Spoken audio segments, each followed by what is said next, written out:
अब देखो कितना का 7 का बी ना, जरा देख लेना। त्रिभुज एबीसी और पीक्यूआर में देखो यहां से देखो त्रिभुज पीक्यू है ना, त्रिभुज एबीसी और त्रिभुज पीक्यूआर में है ना। तो त्रिभुज एबीसी और पीक्यूआर में क्या है, कोण ए बराबर कोण बी पी बराबर क्या हो गया 40 डिग्री।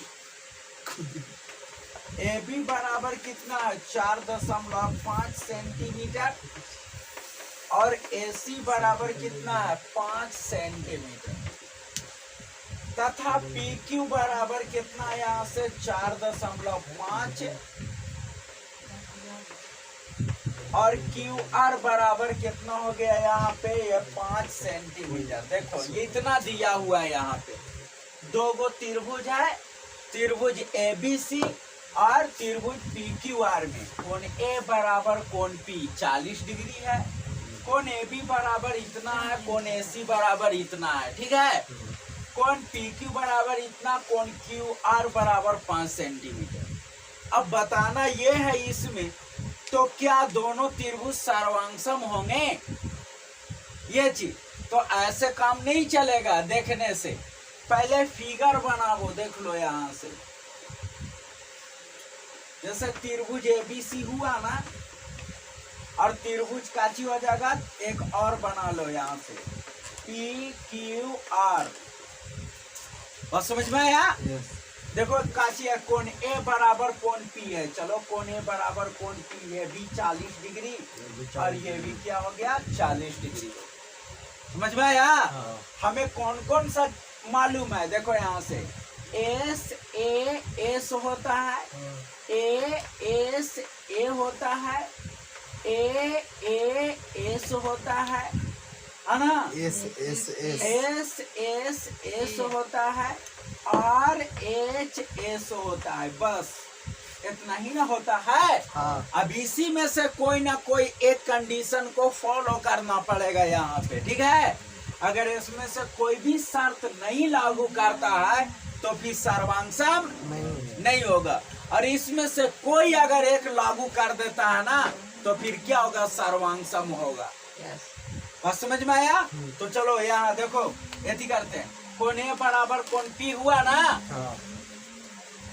ए बी बराबर देखो ए बी है पी क्यू है, तो ए बी बराबर पी क्यू, ये भी है 4.5 सेंटीमीटर और ये भी है 4.5 सेंटीमीटर। ए सी देख लो, ए सी कितना है 5 सेंटीमीटर है, और यहाँ से क्यू आर कितना है, यहाँ से देख लो 5 सेंटीमीटर छट गया। क्यों? क्योंकि यहाँ दो भुजाओं के बीच का कोण आ रहा है, तो यहाँ भी तो दो भुजाओं के बीच का कोण होना चाहिए था।